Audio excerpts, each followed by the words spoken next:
Hi, everyone. Welcome to Podcast UFO. I'm Martin Willis, your host, with episode number 8. You can follow us on Twitter at twitter.com/podcastufo. You can listen to us through Stitcher on your smartphone. We have a free app available on our website. You can listen to us on iTunes, and please feel free to leave us a review.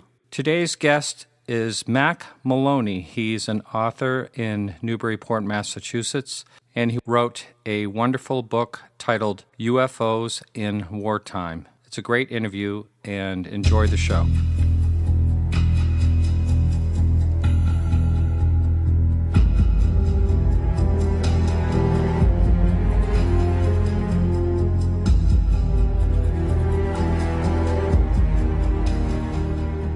Hi, everyone. I'm in Newburyport, Massachusetts with Mack Maloney. How you doing, Mack? I'm doing very good. Yes, thanks for joining me. And this is actually my first live one-on-one recording that's not on Skype or on the phone. And in the beautiful town of Newburyport. How long have you lived here? Well, I lived here for about 10 years as a youth, and then moved to upstate New York, and then we've been back here probably about 15 years now. Yeah. My father grew up here, though, so a lot of our family is here. Yeah, nice historic town. Sure is. I love history, and, you know, it's very seldom that history really gets too much involved in the UFO phenomenon. But your book, let's talk about your latest book. It's called UFOs in Wartime. And I appreciate you sending that to me. It was a great book. It was a great read. I really enjoyed it a lot. So let's talk what got you involved. And you've written, 40 books or so in the past? Just about 40 books. Mm-hmm. Yeah. And what made you decide to write this book on UFOs? Well, I was at lunch with my editor about 3 years ago, and we were just spitballing ideas, as they say, and I had mentioned to him that when I was growing up, I used to read a lot of UFO books. And my father was a World War II veteran, and he was really big into military history. So we had a lot of military history books around the house, too. And I used to read them, too. So somewhere along the lines, these two things just kind of crossed paths. And I remember thinking quite a while ago that it seems like UFOs show up more during wartime than when we're not at war. Mm-hmm. Just mentioned it to the editor, and he said, that might make an interesting book, but it would have to be a nonfiction book. Would you be interested in doing that? So, just thought about it for a while and finally said yes. And that was about 3 years ago. Mm-hmm. And, the book came out last December. I figured you must have had to do a lot of research to make something like this work. So what was involved in all the research you did for that? It was a lot of research. It was more research than I ever thought Really? It would be. I had a lot of UFO books around the house anyway. And so then the first thing I did as soon as I knew we were going to do the book was I went out and I bought every UFO book that I could get my hands on that I thought would relate to the subject. And just went through those, went through my old books, and then I was able to actually talk to Air Force pilots and Navy pilots and airline pilots. Really? Who most of them are ex-military anyway. Because the books I've written before this, they're all military novels. Mm-hmm. So I know some people in those areas. And then I was also able to talk to people who work for U.S. intelligence agencies, so I also know. And then I just kind of put it all together, and with the help of a couple other UFO authors, Jerry Clark being one of them, very famous UFO writer, and Keith Chester, who's another UFO writer, and just kind of put all that together and started banging it out, and then just lots of editing and so on, and all in all, it took about 2.5 years. Wow, that's a long time. Did you get the old writer's block like you normally do in writing? No. No. Wow. Writer's block is a fallacy. There's no such thing as writer's block. The best, if you have writer's block, the best prevention for writer's block is to have a contract and have an editor on the phone saying, "Where's the book?" The writer's block goes away immediately if you get it in the first place. Yeah, that's funny. Now, I know you started out way back. Was it Roman times? Were you actually the shield thing? I remember you talking about that. I'm actually 300 BC with Alexander the Great. Alexander the Great, He was conquering the known world at the time, and he was somewhere in East Persia, and he had a huge army with lots of ground forces, but also elephants, war elephants, and a lot of cavalry. Mm-hmm. And he was about to ford this strategic river when these 5 flying shields showed up and started buzzing his troops, and it scared the elephants and the horses to the point where they would not cross the river. So that's the first story in the book. That's one of the few stories that we came across that actually has UFOs interfering with some kind of a military campaign. Usually they're just kind of observing. But that was 300 BC, and then 300 AD, Constantine I was about to do battle with one of his rivals right outside Rome, and whoever won the battle was going to be the next emperor of Rome. And the day before the battle, he saw a UFO that was in the shape of a cross, and his seers that traveled with his army told him that this was a sign that if his troops painted crucifixes on their shields, that they would win the battle, even though they were underdogs. So he ordered all his troops to do that, and the next day they had the battle, and he won, and he became the emperor of Rome. And one of the first things he did was make Christianity the official religion of Rome. And so from that point, Christianity just went all over the world.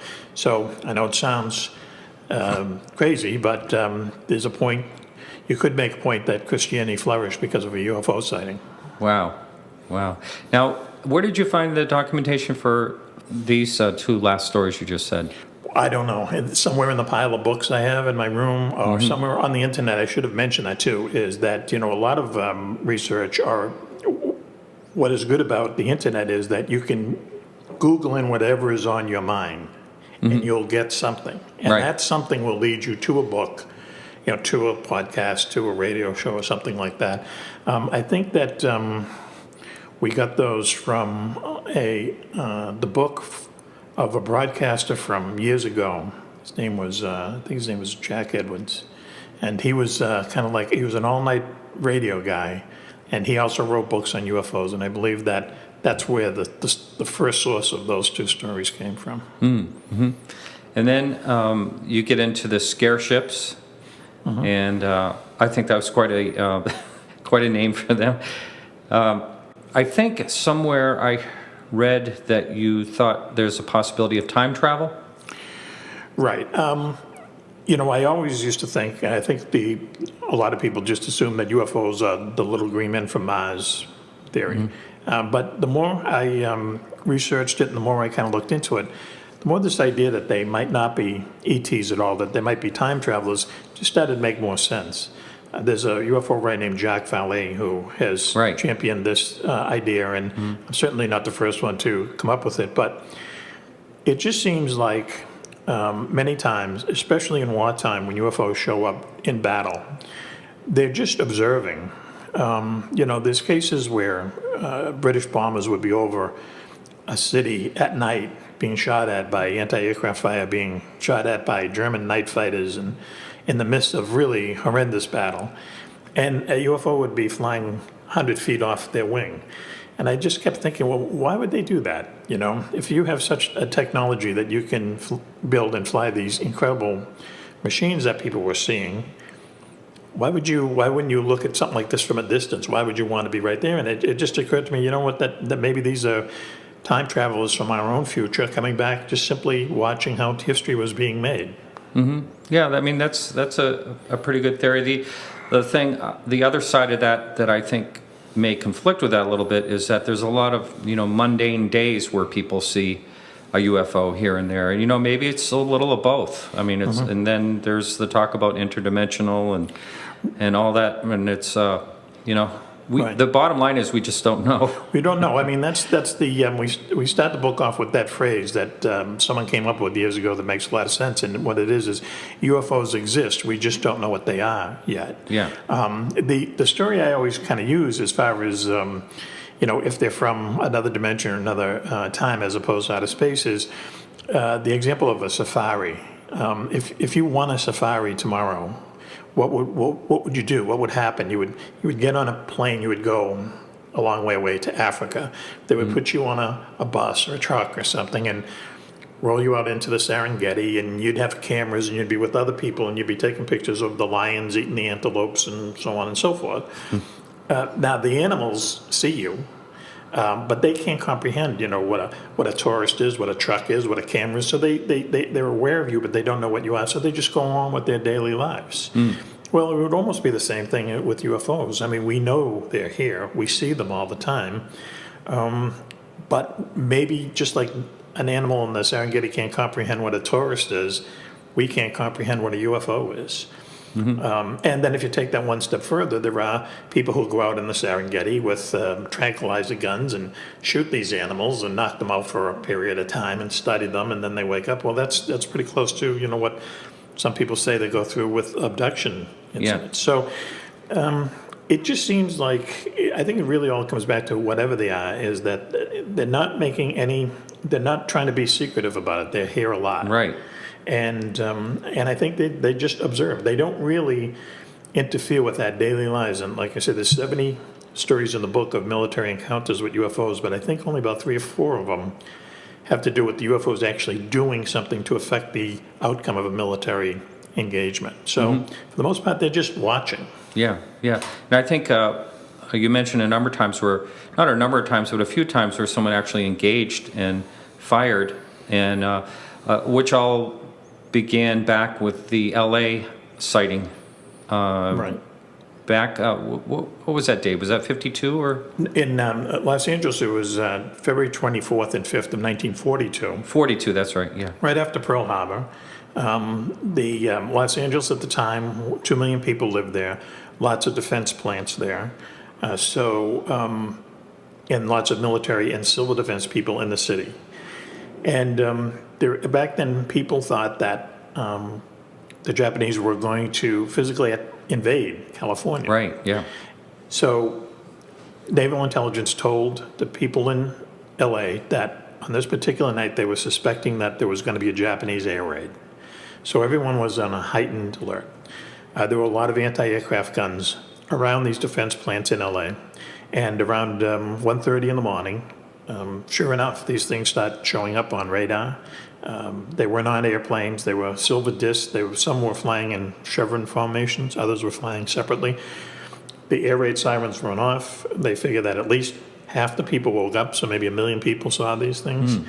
Lots of police, lots of reporters. We have lots of quotes from reporters who were out that night. And LA had 7 daily newspapers at the time, so there was no shortage of reporters. They were watching these things from the roofs of the tallest buildings, a lot of times accompanied by military or police. And what they saw was, as I say, these silver discs flying over the city. The anti-aircraft batteries opened up on them and kept firing at them for 2.5 hours. People saw anti-aircraft shells hitting these things but having no effect in them. In fact, so many anti-aircraft shells were fired off, when they blow up, if they don't hit anything, shrapnel comes down and kills 6 people on the ground. Yeah. Did a lot of property damage. So at the ultimate point of this, whatever was going on, a photographer from the Los Angeles Times took a picture, which is in the book, of a UFO just caught in 7 or 8 searchlights with anti-aircraft fire firing at it. And if you look at the photo, it can be nothing other than a flying saucer. Right, yeah. The next day, the Army and the Navy disagreed on what had actually happened. The Navy wanted to say that it was just strictly war jitters, but the Army knew that this wasn't the case, and so they came up with the story that what actually was Japanese bombers disguised as airliners bombing LA and taking off from a secret base in Mexico, which frankly sounds like the plot to one of my other books. So no one believed that. And so what happened was the war censors then stepped in at the end of that day and just clamped down all information on what happened. And it went away. I mean, it's amazing. But, the country was into other things. The World War II had just started. People were kind of freaking out, didn't know what the outcome was going to be. So people more or less forgot about it. It only came back briefly when Steven Spielberg made a really bad movie called 1942, which is about this. But the movie itself was really kind of like Animal House in airplanes. And it was like a really bad movie. And if people out there have any knowledge of this incident, it's a lot of it is from that movie.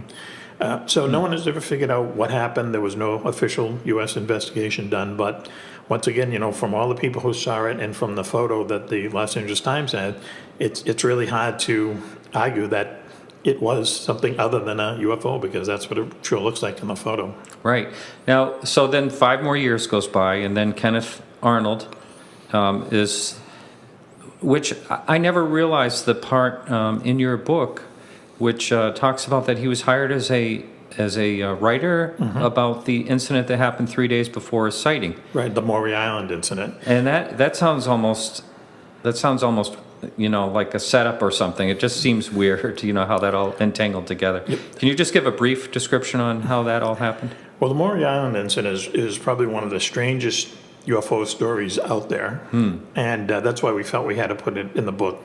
Kenneth Arnold, real briefly, is the person who he saw a number of UFOs flying over the Cascade Mountains in Washington State.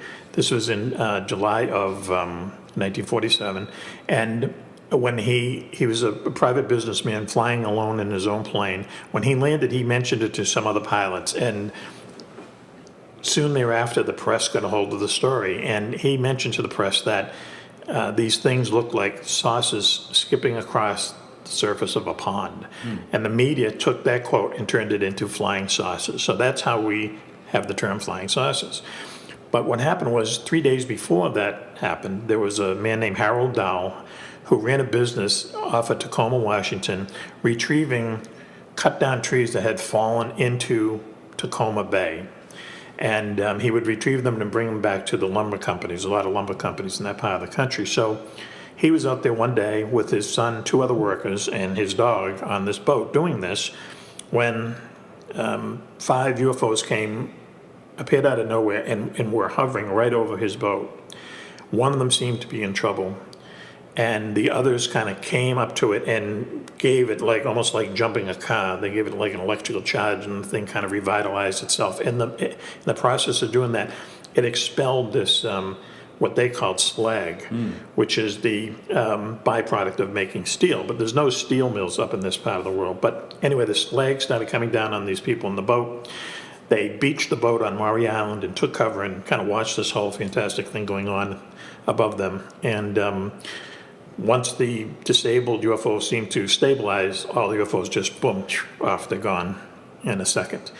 They got back on the boat, got back to Tacoma. Harold Dow's son had been injured, so he brings him to the hospital, and the rest of the people on the boat swear they'll never talk about this incident again. The next day, a guy comes to Harold Dow's house, and he convinces him that he's an insurance salesman. He convinces him to go out to breakfast with them. And at breakfast, though, this gentleman, who was all dressed in black, so he might have been one of the first men in black, said to him, "Listen, I know what happened to you at Maury Island." He started ticking off things that only someone who was there would know, and said, "It's in your best interest not to talk about this to anybody. If you do, you're going to be in trouble, and there's going to be problems for your family and your job."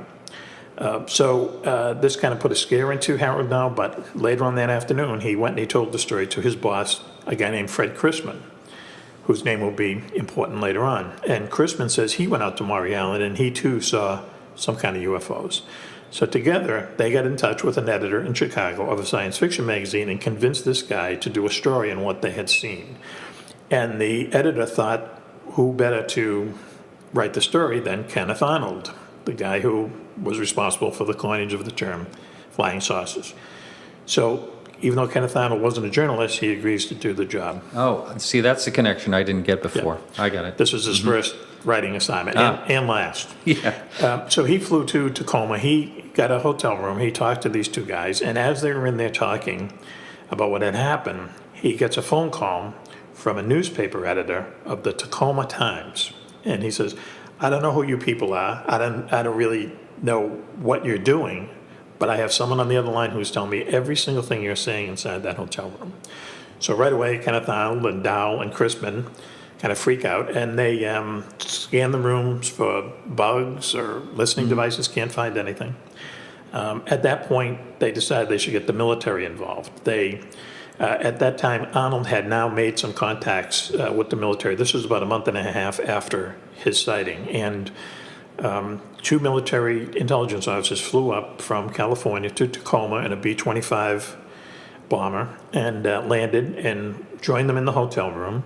and debriefed, let's say, the two guys, Chrisman and Harold Dow, and got a piece of the slag, and then left. They went back to Tacoma Airport, which was also a military airport, had a brief conversation with the intelligence officer there, got on their plane to take off to go back to California, and within 30 minutes, both of these guys were dead. Their B-25 crashed very close to where Kenneth Arnold had his sighting. At that point, Arnold said, this is getting too weird for me. He gives up his journalism career. He calls the magazine and said, I can't do this anymore. He gets in his plane to fly home, and something goes wrong with his plane, and he almost crashes. And the fact that he was such a skilled pilot probably prevented him from being killed. After that, the FBI got involved, and the rumors started that it was a hoax, and then other rumors that it was actually some kind of a counterintelligence operation. We quote cables in the book from J. Edgar Hoover to his agents in Tacoma, who say that they know that Chrisman and Dow believed what they saw. They didn't believe it was a hoax. J. Edgar Hoover didn't think it was a hoax. And then no one was able ever to figure it out. They spoke about it later on, and so did Kenneth Arnold speak about it later on at various UFO conventions and stuff. But the interesting thing, or the very strange thing, was that years later, Fred Chrisman was called before a panel investigating the JFK assassination. Because if you know about the JFK assassination, you know that at the time of the assassination, the Dallas police arrested 3 hobos on the railroad track nearby. And one of them had the name of Fred Chrisman, his name and phone number on him. That's bizarre. It is bizarre. Yeah. No one's ever been able to figure out the connections or whatever. But as I said, it's one of the strangest stories in UFO history that we came upon. Right. Now, I can't recall. I read your book. I finished it just recently. But was there any Civil War? There was no Civil War ones. It's interesting. There's Revolutionary War ones and World War I in Korea and all the way up to present-day war. But as hard as we looked, we couldn't find anything in the Civil War. Yeah, I didn't remember anything. Interesting. And what about other wars in other countries, like, just battles in other countries? I mean, as far as I've heard, like 20 years ago, that there's over 50,000 recorded wars, which is kind of depressing. So are there did you find any reference to, like, battles between other countries where the U.S. wasn't involved? No, we just really had to narrow it down to U.S. and UFO encounters, or, when it comes to World War I and World War II, with the British, there's some British stories in there. But, were the UFO showing up over the Bosphorus War in 1893 or something? I don't know. Maybe. Who knows? Yeah. The other thing I'd like to talk about is a lot of times you mention in your book, which is pretty typical, is that people are told not to talk about it. Now, you hear, as far as someone like researching or paying attention to UFOs and things like that, you always hear about the Foo Fighters, but no real detail other than Gordon, mentioning it a few times. But there was a lot going on during those World War I and especially World War II.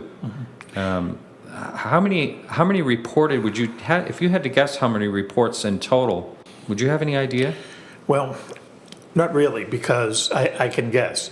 And I'm going to base the guess on my conversations with another writer who I was able to work with, Keith Chester, who wrote a book called Strange Company about 5 years ago, and it's really the Bible on Foo Fighters. He really did a lot of research and went down to Washington, D.C. and got right into the 8th Air Force intelligence reports and stuff. And he came upon about 1,000 reports of Foo Fighters that could be connected to Foo Fighters between the British and American bomber commands. But he also estimates that maybe 10%, this represents only 10% of what was actually seen. Because at the time, the intelligence officers of the 8th Air Force and Bomber Command really dissuaded bomber crews and pilots from talking about seeing these things. Because for the first reason, one reason is they didn't want any of this Flash Gordon, Buck Rogers stuff in their intelligence reports, is what they used to refer to it as. And number two, there was a groupthink, especially among the British, that what these things were actually Nazi secret weapons. Yeah. And the prevailing wisdom was that, look, we don't have the time or the money or the wherewithal to go and look into exactly what all this stuff is. We have to win the war. Once we win the war, we're so sure that they're German secret weapons that we'll find out what they are once we win the war. Well, the thing was that when the war was over and they went into Germany, they found no evidence that these things were German super weapons. For them to be German super weapons, they would have to, for the Germans to be making aerial vehicles with the capability that these things had. Right.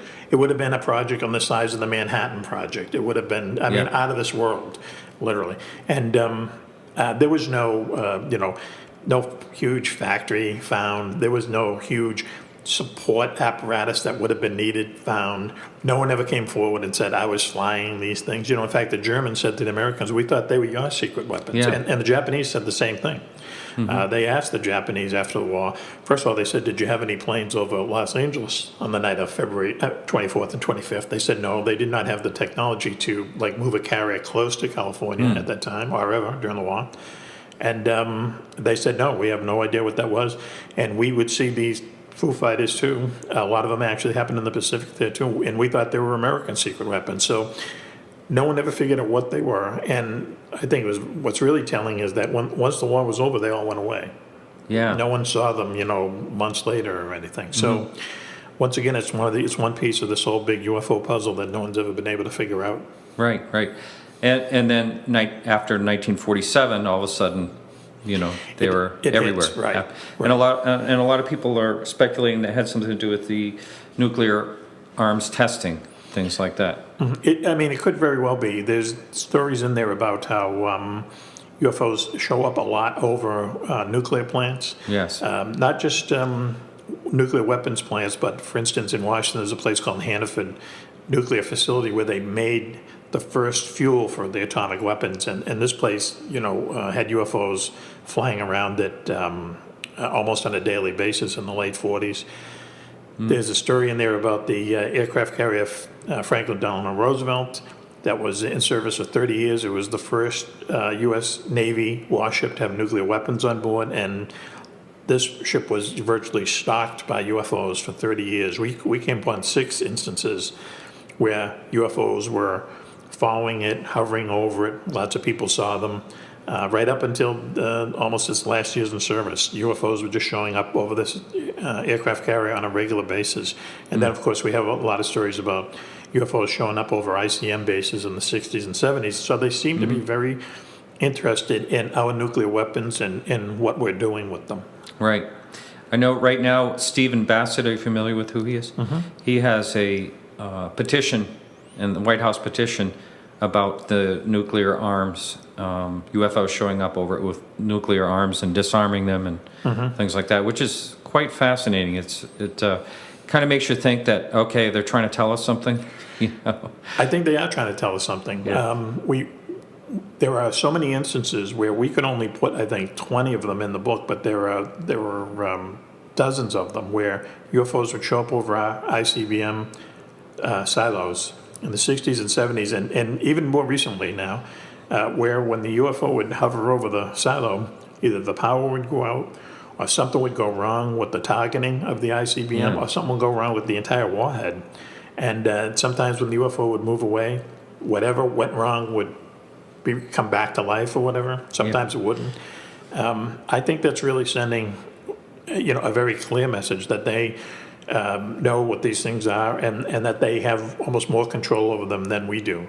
And very few people know about this, in the civilian population, because the U.S. military has done a great job at covering all this up. Yeah, and there's a lot of that. There were, of course, you came across a lot of articles and a lot of sightings or whatever that you could not put in the book, because you just ran out of space and time, I'm sure. But is there one that comes to mind that was pretty interesting that you just couldn't put in the book? Well, I know this. I know that I wish that this isn't exactly answering the question, but I wish that we were able to do a longer chapter on the UFOs in Korea. There were so many UFO reports in Korea in a really condensed kind of area of operations. Korea is about 1/3 the size of Texas, and all of a sudden you had hundreds of jet fighters flying over it, hundreds of ships offshore, thousands of troops on the ground on both sides. And it's the first instance where not only do you have radars on ships and on the ground, but you have radars in the airplanes themselves. And that's the whole thing about UFOs is seeing is one thing. Being picked up on radar is another. Right. If someone sees something and then it's picked up on radar, you got something going there. You Yeah. know, there's something there. And it's just because you had all these radars flying around that a lot of UFOs were identified visually and on radar. You could write a book. Well, someone did write a book. Dr. Richard Haynes wrote a book. Oh, yes. UFOs in Korea, and we kind of dipped into that for the best stories. But there were many more stories about the Korean War and UFOs that we just didn't have the time or the space to get into. But very interesting kind of era of the UFO history. Yeah. Did you work with Richard at all, Richard Haynes at all on any of this?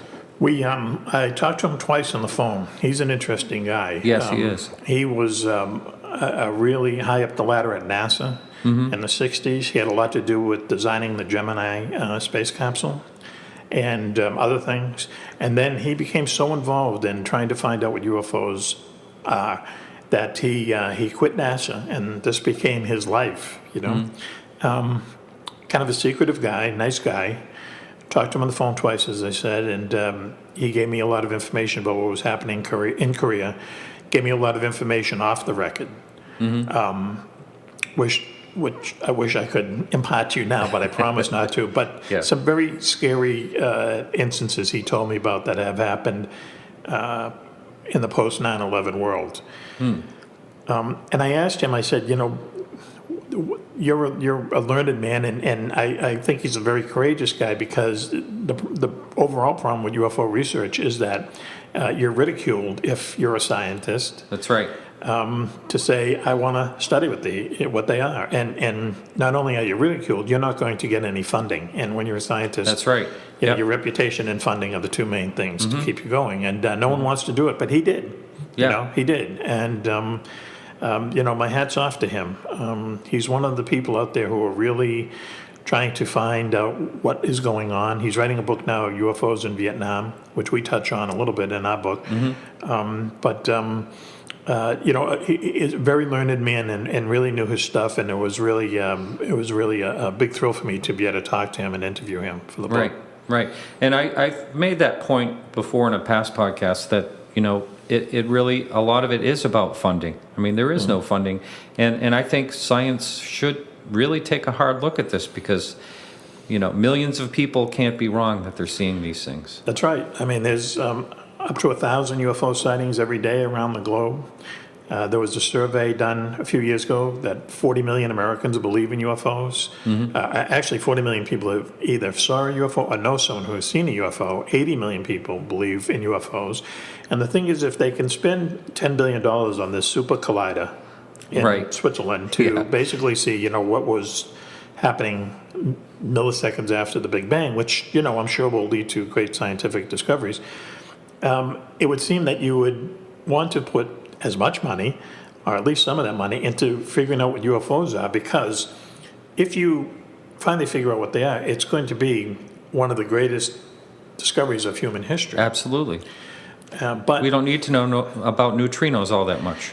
They might be able to, if we figure out what UFOs are, maybe we won't have to, That's what right. that stuff is. But for some reason, well, it's not for some reason, it's basically because what the U.S. government and the CIA did early in the 50s, where they had a definite program to make it so that anyone who reported a UFO, airline pilots, military pilots, or just normal citizens, would basically be ridiculed. Right. And that, is something that's still going on today. I mean, let's face it. I'm going to say maybe 1 out of 2 people who see UFOs probably going to keep quiet about it, because if you make a big deal out of it, half the people out there are going to think you're nuts. That's right. And I've run into that myself. I don't know if you have, but I've run into that a few times, and that's just the way it is. And one of the things that a skeptic person would mention or say, or has said to me before, I have a friend that's really a skeptic, but I really like that, because we debate a lot about it.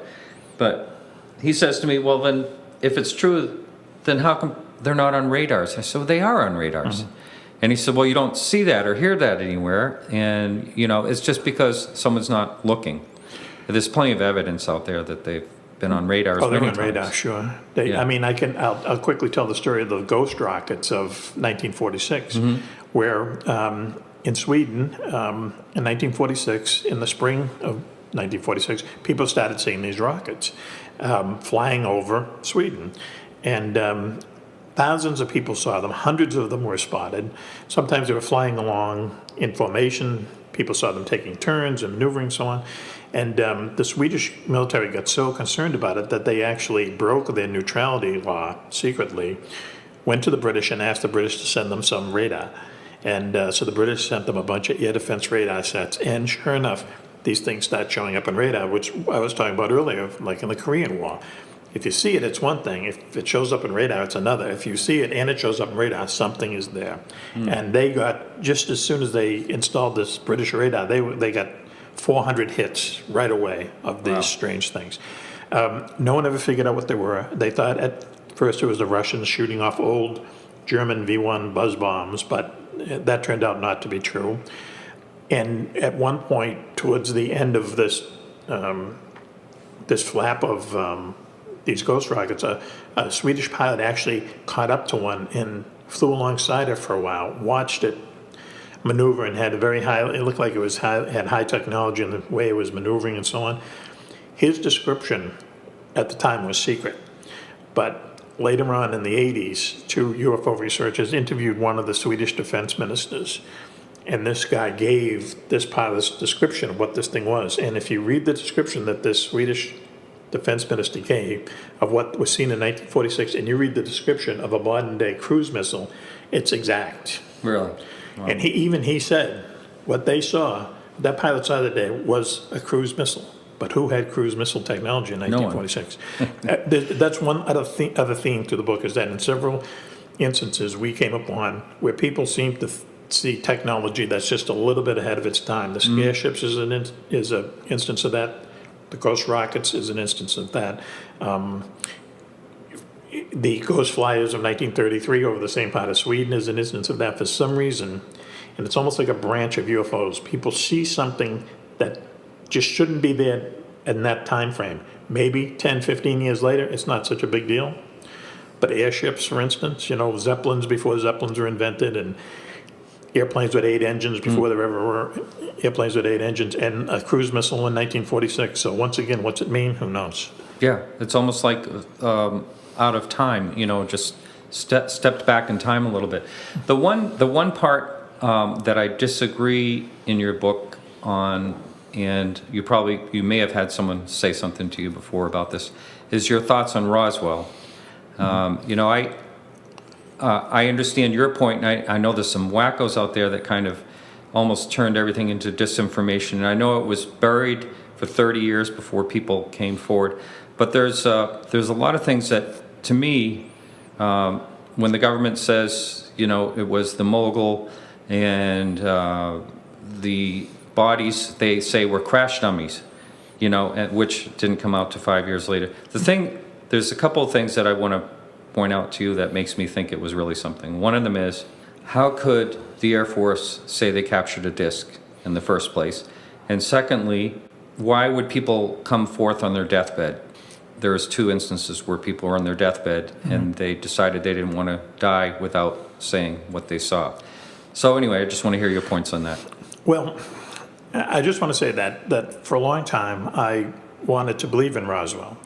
I was so into Roswell in the late 80s and 90s that at one point some UFO organization was going to form an archaeological team, go down to the debris field and dig it up just in a scientific way, like an archaeological dig. And I was so caught up in that idea, I volunteered to join the team. Wow. Huh? They never went forward with it, but I was ready to go. But I think, as you say, it was kind of buried for all those years. I read lots of UFO books as a kid, never saw anything about Roswell, and it was when Stan Friedman and a couple other people kind of brought it back to the fore. But for the basics of it, so just to answer your question, why would the Air Force say that they had a crash disk? Well, this the spy balloon program that was going on nearby, which were launching these huge balloons that would drift over the Soviet Union.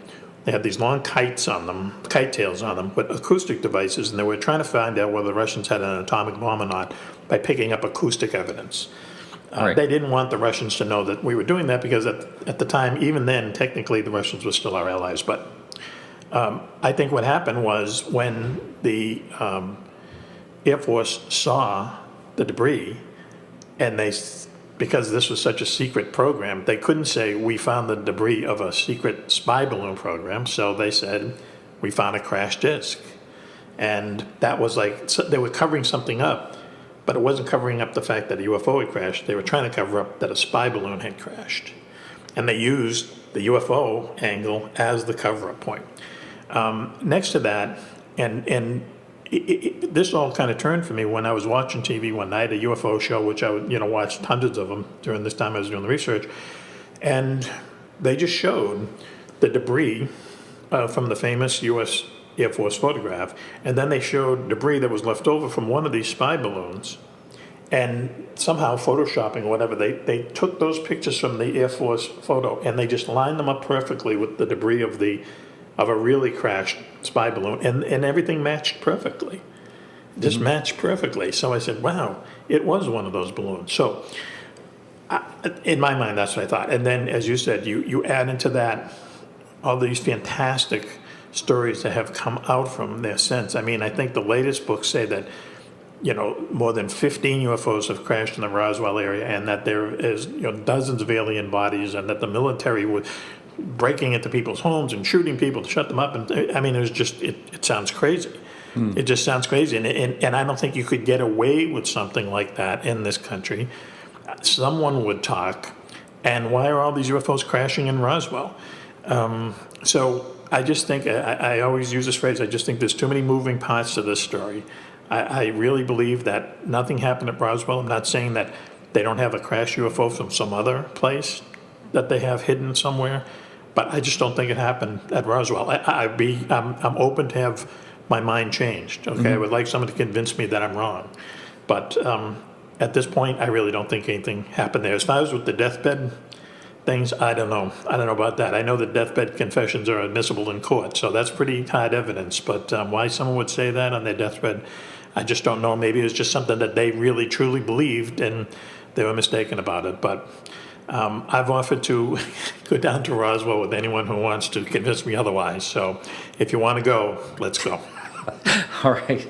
Well, fair enough. Now, let's talk about the latest war going on. Is there anything that you're aware of as far as sightings go? In Iraq and Afghanistan? Yes, yes, there was a number of sightings in Afghanistan during the height of the war. The book ends at the end of the 20th century, ends in a period right after the first Gulf War. But we did come upon evidence of lots of instances of troops in the field at night seeing UFOs through their night vision goggles, which is interesting. Now, this is a war where night vision goggles are everywhere. Right, yeah. Okay, and it seems like for whatever reasons, UFO are spotted more easily through night vision goggles. A lot of that in Iraq.